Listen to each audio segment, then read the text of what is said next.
I think that's what I'm getting at. That also goes back to the deal breaker we talked about before about honest, open communication, having a real dialogue, which means a real relationship, not just here's my price, do it or not. And when you push back on them, they're like, well, I'm just going to take it somewhere else.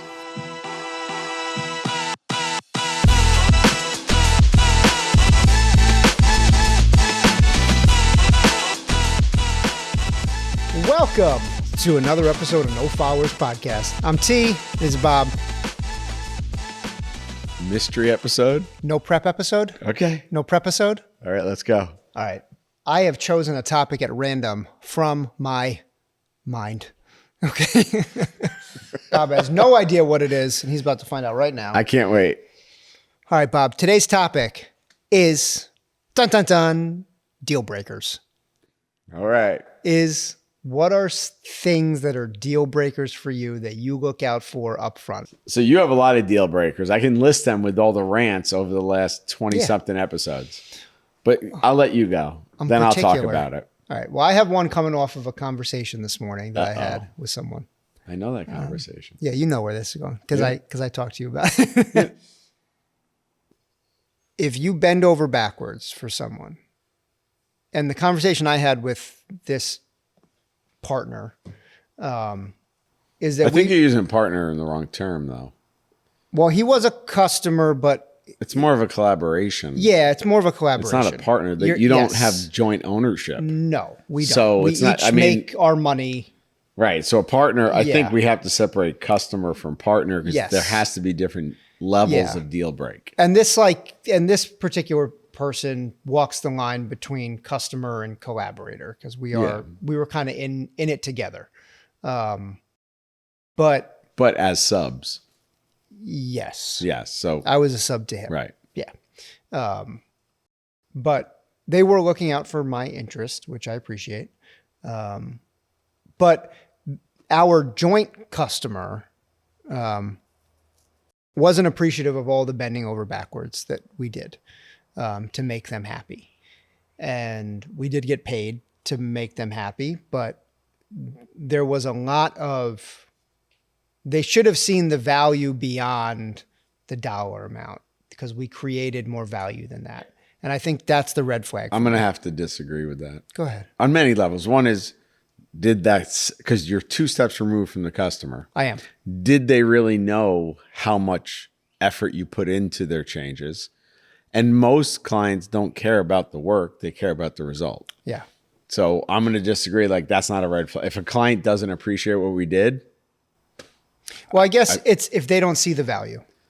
I like to walk away. But they saw the value because they hired you. Yeah, but no, that's not where it's at. At the end, like when you do a look back on the project, I always like for my customers to feel like, I'll just be honest. I like for them to go like, I should have paid more. They feel like they won. I just think that's like asking that. a lot of the transaction. So I just have a different take. I think if you finish the project, they've signed off on it, you've been paid, the accolades are nice.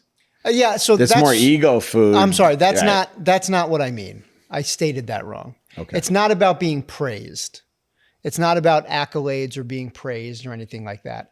It's about, at the end of the day, the realization of like, you did more than you needed to do.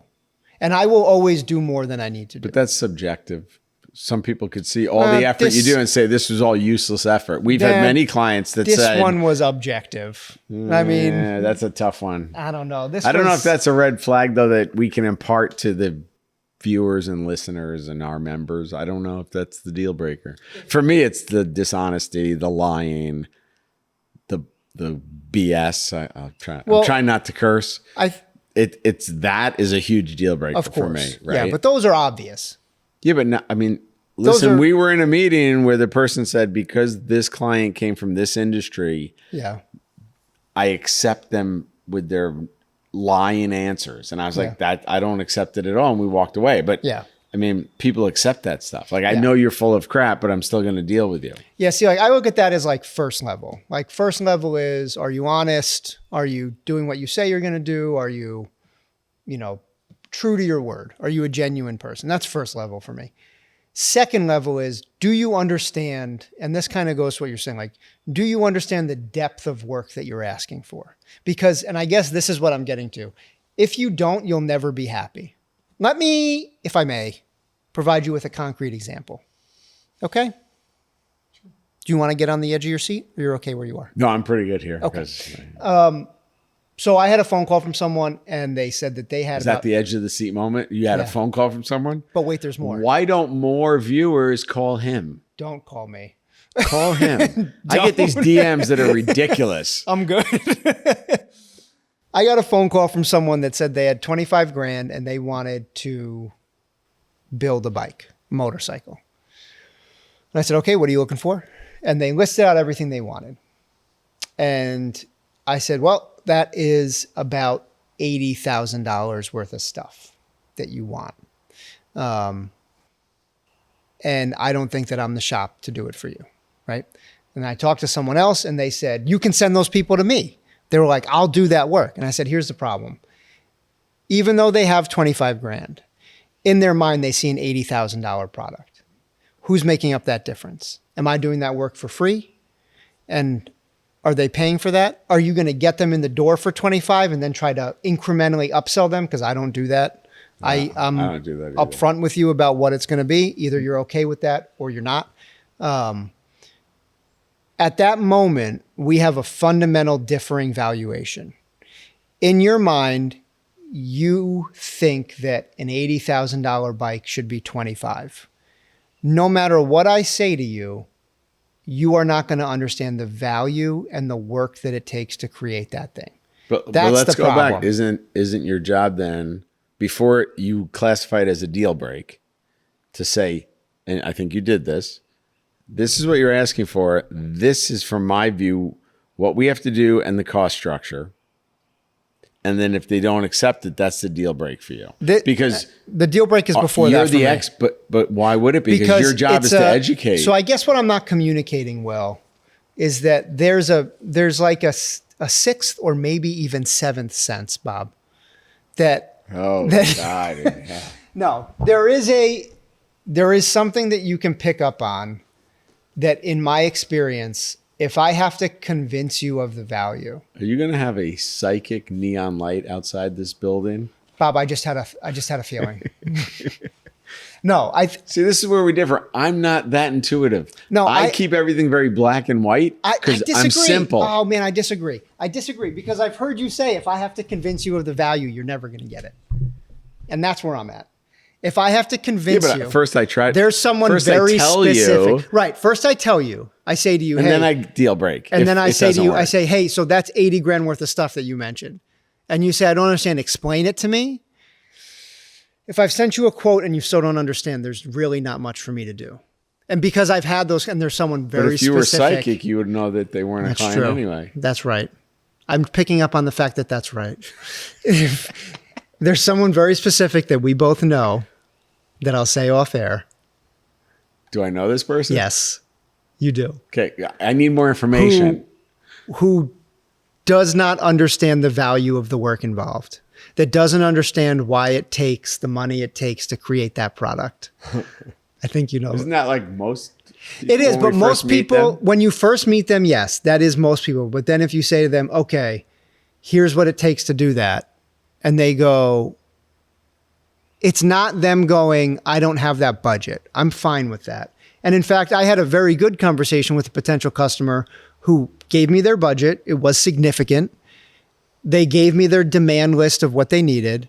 And the budget, the estimate I came back with was higher than their budget.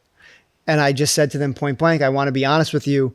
This is my accounting for every potential expense. And I think this is a more realistic look. And they said, okay, I have to save up a little bit more to do that. And I said, no problem. Totally understand. That's fine. I will work with that person all day because they understand what it takes to do it. I think that's what I'm getting at. That also goes back to the deal breaker we talked about before about honest, open communication, having a real dialogue, which means a real relationship, not just here's my price, do it or not. And when you push back on them, they're like, well, I'm just going to take it somewhere else. Yeah, it's not that. It's me saying, in my expert opinion, this is what it takes to do that, right? And then they say, I don't understand, explain it to me. I'll do that all day. It's when they go, it can't be that. Or it's when they go, I need it to be less and I still need the same bundle of goods. Or my cousin can do it.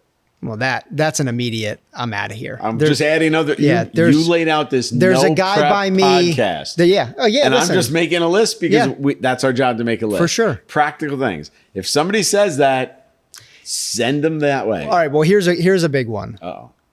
Here's a big one I always say to people. If someone makes the exact thing you need, buy it from them. It is never cheaper. Listen to me, Bob. Me, I have to listen to and everybody else. Okay. It is never cheaper. It is never cheaper. When is it cheaper, Bob? That's right, Bob. It's never cheaper. It's never cheaper to make it custom than if someone makes the exact thing you want. You mean already at manufacturer scale? Yes. Like, explain it. You're talking in lingo that no one knows what the hell you're talking about. How can it get simpler than it's never cheaper? Never cheaper than what? If someone makes the exact thing you want or need. Already at manufacturer scale, you didn't add that. No, if someone already makes it. If someone's already making it. It doesn't matter at scale or not. If you want a Ferrari 488 Pista, right? And you say to me, I want you to recreate this. We can do it. If a Ferrari 488 is $300,000 right now, it's going to cost you $1.2 million for us to make it for you. Because Ferrari already has the molds. They already have the production line. They already have the sourcing. They already have the nuts and bolts. They already have all that. And the process. Going back to another episode. They absorbed that cost already. They factored that into their pricing. The learning curve. The learning curve. They made the bad ones. They have shelves in there. So how's that a deal breaker? I'm just trying to keep us on track with your no prep. Obviously, the prep is falling apart here. Because it's a deal breaker because if I say that to you and you go, I don't understand, it's just a piece of steel. There's no amount of explaining I can do where you're going to understand it. That's why it's a deal breaker. You're a harsh man. I'm just telling you, I'm not saying this based on like a thought I had when I was in the shower. This is based on the past 10 years of doing it and having conversations with people and delineating between people that are never going to be happy. The customer that had 25 grand and wanted an $80,000 bike was never going to be happy. They would have wanted me to build them a $100,000 bike. They wouldn't have been happy with 80,000. They always want more. And that's the conversation I had with my collaborator this morning. It wasn't that they didn't praise us and go, oh my God. It would have been nice for them to go, thank you. Thank you for missing family events to make sure this install was finished. Thank you for, coming down, going the extra mile. We appreciate it. That is nice if someone does that. I got the check, which was the main thing. The thing I liked the most. That's where I think it should end. I think you're getting too sentimental over there. No, because then I am shocked at this. It's not sentimental. It's because the relationship after that, because things go wrong, right? We roll with it. We make it happen. Despite things going wrong, we delivered. What they saw was things went wrong. If they don't understand the process and what it takes to get from A to B. But they're not buying the process. They're buying the finished good. Right, but you have to go through the process to get the finished good. And the problem is that I think you're expecting too much from No, but these people are customer. in industry. But that's okay. But I still think that's not a deal breaker. I'm not talking retail. I'm talking wholesale. But for this audience, deal breakers, I don't think that's the deal breaker. I think the deal breaker is way before that. You didn't have the right conversation that set expectations correctly, that was based on honesty and not some far-fetched expectation that no one could ever live up to, but somebody would sell them a bag of crap. Well, set expectations properly, agree, but have open conversation, agree. Part of the expectation is, do you understand what it's going to take to get this done? But if I'm a customer, I don't care what it takes to get done. I just want to get it. No one knows what goes into the iPhone. I'm pointing offset. Right, but you're talking about that's retail. No one cares what it takes to make it. That's manufacturer. But let's talk about Apple and Fox, who makes the phones for Apple. So that's the level I'm talking, right? So if the Apple engineers and designers don't understand what it takes to make a phone, then if Fox calls them and says, hey, we had a snag, we're having a delay on getting these microchip processors, I don't know anything about it, but we're working through it and we're going to get it to you. And Apple goes, this is ridiculous. How could, if I'm Fox Manufacturing, I never should have entered into that deal with Apple because they're never going to be happy. Even if Do you think Fox is sitting there going, Apple's going to complain? Every client complains at some point. No, it's not about the Fox complaint. exists because of Apple. It's, yes. Here, let me give a more tangible one. We have a new car. The car has a computer issue. It keeps telling me I have a full tank of gas when I know I don't. And when I fill up the tank of gas, it says I have 700 miles to go on this tank of gas, which is never going to happen in this car. Yeah. I bring it to the dealer. Yeah. The dealer can't fix it because there's one tech that works on this and it's a regional play and we have to wait for some cycle. Yeah. I don't really care. I just want it fixed. Yeah. So they can explain to me the process. You sold me a car that has a defect that needs to be fixed by one person in a 7-state radius. Makes no sense to me. Yeah. But that's, again, retail. What I'm talking about, I'm not talking about the homeowner. I'm talking about the people that have. I'm they're talking still about your customer. They are. They paid you for a service. Yeah. They don't care how you get it. They just want it done for you. Why do we hire experts? Why do people come in here? We sit here and bitch and moan, excuse my language, about the machine not working all the time, right? Yeah. They don't care that the machine doesn't work. They're like, you didn't get this part cut in time. But that's one step beyond what I'm saying. What I'm saying is I'm confused. If my customer, I need prep on this. Okay. If my customer is saying to me, I want a contract with you to make these parts or to help me develop these parts. And I go, great. And we have a conversation and they go, okay, great. We need it in 2 weeks. There's a fundamental misunderstanding of how long it takes to take this thing from soup to nuts. But is that a deal breaker? You're just going to figure that out and renegotiate or compromise somewhere. In my experience, but deal breakers mean I'm just walking away and never considering. I got to be honest with you. In my experience, if you come in with a fundamental misunderstanding of what it's going to take to make this product, it should be a deal breaker. We are so diametrically opposed to this. You are never going to be happy. Even if I deliver those parts in 2 weeks and I work through the night, every night, we get it done, we bring in more staff, we blah, blah, blah, blah, we get it done, but boom, it's done. You didn't understand what it took to get there, and therefore you're not going to understand why I charged you $300,000. So I would love comments on this because I want to see where people draw that line. For me, deal breaking is you're full of crap and you lie to me all the time and you inflate what you do versus what we do. If I say someone's name, can you bleep it out? Okay. That's not even, once again. Yes, it is. That is not. That is a shitty example. No, it's a perfect example. No, horrible example. He came in and said, if I give you $1,500, can you make this happen within the next 2 weeks? And I said, hang on, wait. No. Let's get the whole story. No, hang on. You are sugarcoating No, I'm not. I'm not sugarcoating it. Here's why that statement was all I needed. He didn't understand. You came back to him. No, he didn't understand how much it should cost to make his thing. That's part A. He didn't understand how long it would take to make his thing. And there's two red flags there of you don't understand how much it should cost. You didn't listen to those red flags.